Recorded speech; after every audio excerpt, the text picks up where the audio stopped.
Mes amis, bien le bonjour. Aujourd'hui, on va partir sur la thématique de l'instructeur tueur. Vous savez, quand vous êtes dans un avion en tant qu'élève pilote, en réalité, vous êtes un passager glorifié. Le vol complet se fait sous la direction, sous la supervision et même la responsabilité de l'instructeur. Il est tout, vous n'êtes rien. Vous savez, le problème, quand vous avez un mauvais instructeur, et ça peut arriver, j'ai des histoires d'horreur tout plein, quand vous avez un mauvais instructeur, il y a beaucoup de choses qui peuvent se passer. La chose la moins grave, j'ai envie de dire, vous allez perdre votre argent, perdre votre temps et peut-être même être dégoûté de l'aviation. Ça, c'est la moins grave. La plus grave, c'est malheureusement finir dans un champ de débris avec des gens habillés en veste jaune, n'est-ce pas, en train de prendre des mesures et tout ça. Aujourd'hui, on va parler d'une situation qui s'est passée en novembre 2007 aux États-Unis. On est au Texas et aux États-Unis, d'ailleurs même en Europe, on a énormément de problèmes avec l'instruction. C'est-à-dire que personne n'a envie de devenir instructeur. Honnêtement, qui a envie de faire ça? D'accord. Les gens, ils ont envie de devenir pilote de ligne, envie de travailler dans des compagnies aériennes, ou bien pour ceux qui ont leur propre avion, ben, ils ont envie de piloter, s'amuser, tout ça. Mais il n'y a personne qui a envie de faire ce travail difficile, j'ai presque envie de dire par moments ingrat, d'instructeurs. Donc très souvent, les instructeurs qui sont dans les cockpits, ben pour beaucoup sont là juste parce qu'il faut bien remplir son carnet de vol. Je vous parlerai la prochaine fois d'une autre histoire, d'un autre type d'instructeur, tout aussi dangereux par ailleurs. Mais aujourd'hui, nous avons un gars qui a 29 ans et qui a fini sa formation et quelques jours plus tard, il a fait sa licence d'instructeur. C'est très souvent comme ça. La majorité des instructeurs aux États-Unis, d'ailleurs même en Europe, sont juste des jeunes qui ont fini leur formation.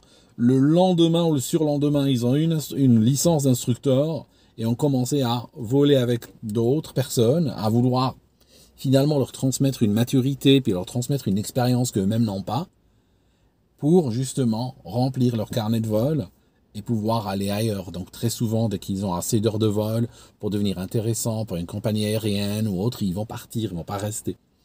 Alors aujourd'hui, nous avons, je disais, un gars de 29 ans qui a 600 heures de vol. Sur les 600 heures de vol, il en a fait 300 durant les 3 derniers mois. Vous voyez ce que je veux dire? Il est en train de voler à la limite, voire même légèrement au-dessus, si on annualise. Il est en train de voler au-dessus du minimum légal. Il est en train de faire plus de 100 heures par mois. Ça veut dire qu'il était tout le temps en vol. L'appareil est un Cessna 172 qui appartient à un aéroclub de cet aéroport justement d'Arlington, plutôt de Ranger, au Texas. Les clients, c'est deux Italiens, deux jeunes Italiens dont l'un qui rêve de devenir pilote de ligne, qui vont faire toute la traversée de l'Atlantique pour venir chez lui, faire des heures de vol. En Europe, les heures de vol sont chères. Et puis, certains considèrent d'aller aux États-Unis. Pour être honnête, aujourd'hui, en 2024, c'est peut-être pas nécessairement les États-Unis la meilleure destination pour faire des heures de vol. On peut faire des heures de vol à très bon prix en Espagne, voire même dans certains pays de l'Est. Mais les États-Unis, franchement, ça a eu été un endroit intéressant, ça ne l'est plus. Donc, ils sont dans cet avion. Et puis, ils font des vols. Alors, comment ça marche? Il prend les deux élèves à chaque fois. Pourquoi? C'est basé, il prend les deux élèves pour des bonnes raisons, en fait, pour des raisons très honorables. En réalité, il le fait parce que il y en a un qui est pilote, il y en a un qui est en formation, et l'autre derrière, il a le casque, il est en train d'écouter la radio. Il est en train d'observer. Et je trouve que c'est un tort que les aéroclubs, les écoles aujourd'hui ne font pas beaucoup cela. Je l'ai fait durant ma formation et c'était très intéressant, c'est très didactique, c'est très pédagogique d'être assis à l'arrière, d'avoir son casque et d'observer ce qui se passe. C'est vrai qu'on est plus relaxé que lorsqu'on est aux commandes. Et puis, on peut mieux voir, on a une vision d'ensemble, on observe même les erreurs du copain et tout ça. Et puis, on apprend de ça. Parce que si le copain fait une erreur, c'est que probablement on a fait pareil.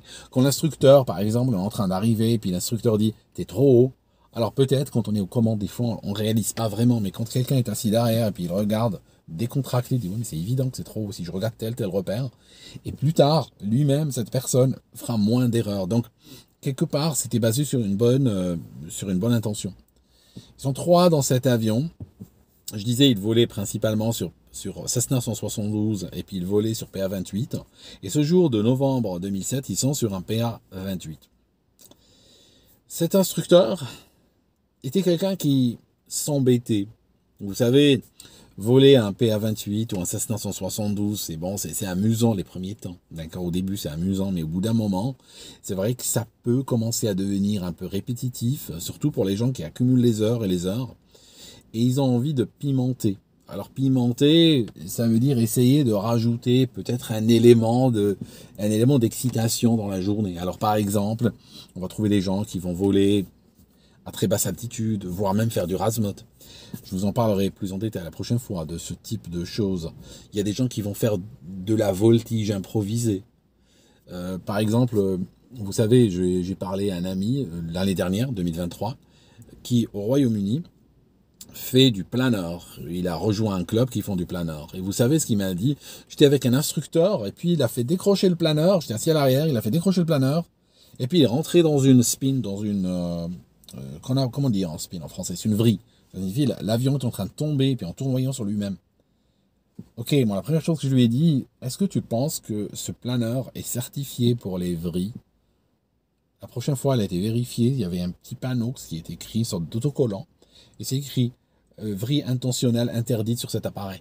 Parce que justement, les appareils, pour qu'ils soient certifiés pour une vrille par la FAA ou autre autorité sous laquelle ils se trouvent, eh bien, il faut qu'ils démontrent qu'ils n'ont pas de caractéristiques malsaines. Et même la loi, il faut que je vérifie, ne me citez pas là-dessus, mais même la loi, je crois qu'elle garantit jusqu'à 6 vrilles. Ça signifie jusqu'à 6 tours. D'accord? Au-delà de 6 tours, on va supposer, du niveau de la FAA, on va supposer que finalement, s'il a fait 6 tours, c'est que peut-être on peut en faire plus. Mais en vérité, ils ne vont pas démontrer plus que ça. Mais pour certains avions, c'est absolument interdit de faire des vrilles parce que ça n'a pas été vraiment testé, approuvé, validé. Et il a fait une vrille, l'instructeur, sur un planeur qui n'est pas certifié pour ça. Et assez régulièrement, malheureusement, on trouve des accidents avec des avions qui finissent au sol et puis des témoins qui disent oui, je l'ai vu tomber verticalement, en train de tournoyer et tout. Et on réalise que des gars sont amusés à faire des vrilles, des fois à des altitudes relativement basses et tout ça, et ils n'ont rien pu récupérer. D'accord? L'élève pilote, lui, ne sait pas mieux. D'accord? Bon, si l'instructeur le fait, c'est qu'il sait ce qu'il fait. Il y a un certain nombre d'années, j'étais avec un instructeur ici au Royaume-Uni qui m'a mis en danger sans le faire exprès. D'accord? Des fois, l'instructeur te met en danger exprès. Des fois, il le fait parce que, voilà, c'est sa capacité de décision qui n'est pas bonne. On était en train d'atterrir sur un petit aéroport. Et puis on avait fait plusieurs tours de piste déjà, il y avait un système nuageux, un système frontal très joli comme ça, qui était en train d'avancer très vite avec des pluies et tout ça, on voyait la ligne de grain venir. J'étais en approche relativement loin, 2-3 minutes, je lui ai dit on s'arrête là, je le pose et on s'arrête là. Il m'a dit non, quand tu poses, tu remets les gaz et puis on va faire encore un tour. Moi j'étais mal à l'aise de refaire un tour encore, parce que je voyais les nuages s'approcher depuis un bon moment, et ça commençait à m'inquiéter, mais lui disait non, c'est bon. Tu vois ce que je veux dire? En tant qu'élève pilote, tu donnes raison, même quand tu as des doutes, l'instructeur va toujours l'emporter sur toi. D'accord? Très souvent, il y a un gradient d'autorité tel que tu vas finalement te plier à ce qu'il dit. J'arrive, je pose l'avion, je rentre les volets sur le cran, ils étaient en position atterrissage, donc je les rentre en position décollage. Je vérifie que je suis bien aligné sur l'axe, je remets les gaz, boum, je décolle. Et là, pratiquement, il y a un nuage, littéralement, il y a l'aile qui mord un nuage, quoi. Hein, on faisait du VFR, du vol à vue, et déjà là, on était sur le point de rentrer dans le nuage. Et là, il me dit, monte pas à 1000 pieds, monte pas à 1000 pieds. Alors, bon, on était censé monter à 1000 pieds pour faire le tour de piste. Là, on se retrouve à 450, 500. Il reprend les commandes. Et puis finalement, les nuages arrivaient de plus en plus vite. Il voulait pas perdre de vue la piste. Donc, on volait très bas, on commençait à raser vraiment la forêt. Je voyais comme ça la forêt en grand, le rond-point, les routes, tout ça. C'était vraiment assez brutal. Et ce qui était plus brutal que ça, en réalité, c'est qu'à un moment donné, je regarde la vitesse et l'aiguille de la vitesse était presque comme ça, verticale. Il était en train de perdre de la vitesse. Vous imaginez, il est incliné, d'accord, l'avion est incliné, l'instructeur est assis à droite, la piste est à gauche, il ne veut pas la perdre de vue, donc il incline l'avion, il regarde comme ça, donc on est très bas. Et il regarde pas la vitesse. Et soudainement, je vois la vitesse et je commence à lui gueuler vitesse. Là, il réalise. Et puis bon, finalement, on pose. Hein. C'est pour ça que je suis là. Mais c'est vrai que j'ai plus revolé avec lui parce que ça, Je lui en veux pas vraiment pour la météo, hein. On est au Royaume-Uni, la météo, bon, vous savez, c'est ce que c'est, hein. C'est comme ça, c'est très difficile d'éviter ce genre de choses ou se faire peur par la météo. Par contre, je lui reproche la vitesse quand même, parce que dans la panique, il a perdu la vitesse, il y a un décrochage à basse altitude, c'est assez moche, hein. De manière peut-être contre-intuitive, si on doit décrocher, il vaut mieux décrocher à haute altitude. Il y a des gens qui disent, oui, mais tu tombes de plus haut, mais franchement, il vaut mieux tomber de plus haut, parce que tu as encore la possibilité de récupérer, d'accord, parce que tu tombes pas vraiment, tu vas arrêter la chose. Alors que lorsque tu décroches et tu es à 500 pieds d'altimètre, peut-être 300 pieds au-dessus du sol, là, ouais, ça devient très très délicat de récupérer si jamais. Revenons à notre histoire. Ces élèves qui ont volé avec cet instructeur ont constaté des problèmes. Une semaine avant, nous dit le NTSB que l'un des élèves va écrire un email à quelqu'un en Italie, il va lui dire, ouais, notre instructeur, il va le décrire avec ce terme, c'est un mégalo. Il va dire, mon instructeur est un mégalo. Et il lui a dit, il nous a fait faire un truc par surprise. Il a fait décrocher l'avion, puis il est parti en vrille. Et l'élève explique, il disait, j'étais pas attaché, et puis j'ai failli être jeté en dehors de l'avion. Le premier devoir de chaque pilote qui fait un décrochage, ou qui fait une manœuvre particulière, c'est de veiller à ce que chaque personne présente a déjà sa ceinture de sécurité attachée. Ça, c'est le premier devoir de chaque pilote. Deuxième devoir, c'est vérifier que les choses, les objets, hein, sont arrimés. Par exemple, une bouteille comme celle-ci, hein, qui n'est pas arrimée, je viens de la faire tomber.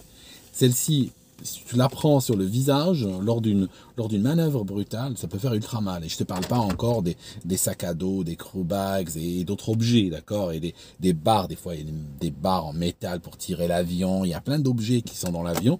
Et s'ils ne sont pas convenablement arrimés, dans une situation un peu brutale, on peut se les ramasser sur la figure. Ça déjà arrive.